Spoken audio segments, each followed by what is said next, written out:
Inilah aksi vandalisme tersangka di Musola Darussalam, Perumahan Villa Tangerang Elok, Kelurahan Kutajaya, Kecamatan Pasar Kemis, Kabupaten Tangerang kemarin. Adalah Satrio Katon Nugroho melakukan aksi coret-coret dinding musola dengan kata hujatan. Selain itu, tersangka juga menggunting sajadah serta merobek kitab suci Al-Quran lalu mencoretnya. Polisi bergerak cepat lalu menangkap tersangka di rumahnya yang berjarak 50 meter dari lokasi kejadian dan kini masih dilakukan pemeriksaan mendalam terhadap tersangka.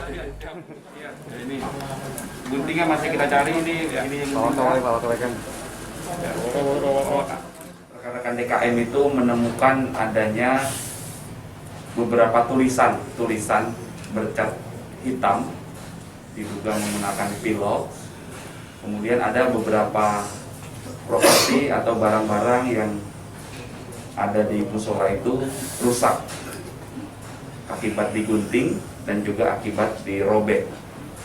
Setelah melakukan penyelidikan di lapangan dan mengumpulkan barang bukti serta saksi-saksi, keterangan saksi-saksi, akhirnya sekira jam 18.30 tepatnya ya. Jadi 2,5 jam setelah kita menerima laporan, itu kita langsung mengamankan tersangka S ini usianya 18 tahun yang tidak jauh tinggalnya dari TKP pertama, yaitu musola. Ini tersangka masih kita periksa, masih kita kembangkan karena keterangan dari tersangka ini juga berubah-ubah.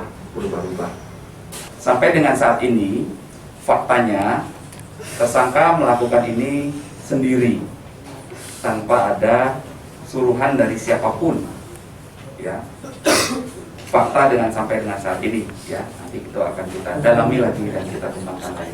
Beberapa saksi ahli nanti kita akan lakukan juga pemeriksaan, antara lain saksi ahli bahasa dari teman-teman MUI, dari Dinas Kementerian Agama mungkin, kemudian dari psikolog, itu juga akan kita lakukan pemeriksaan keterangan ahli.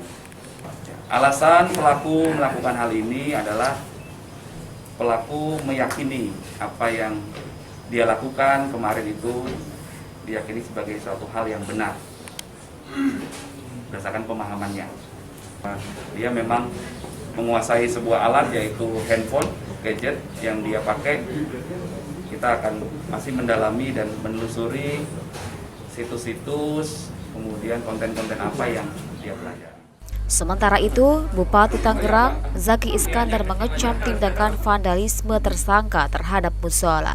Namun, Zaki mengajak masyarakat untuk tidak terprovokasi dan menyerahkan proses hukum kepada kepolisian. Terima kasih. Atas nama pribadi dan juga pemerintah daerah, saya juga mengecam aksi vandalisme terhadap rumah ibadah ataupun tempat-tempat ibadah.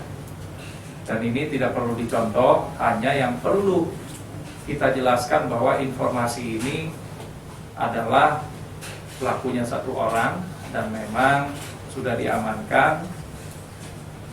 Pelaku juga tinggalnya tidak jauh dari lokasi TKP dan sedang didalami apakah memang berlaku sendiri ataupun memang ada hal-hal yang lainnya.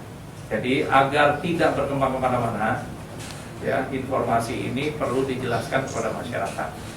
Ya, apalagi berkaitan hari ini tanggal 30 September, besok 1 Oktober.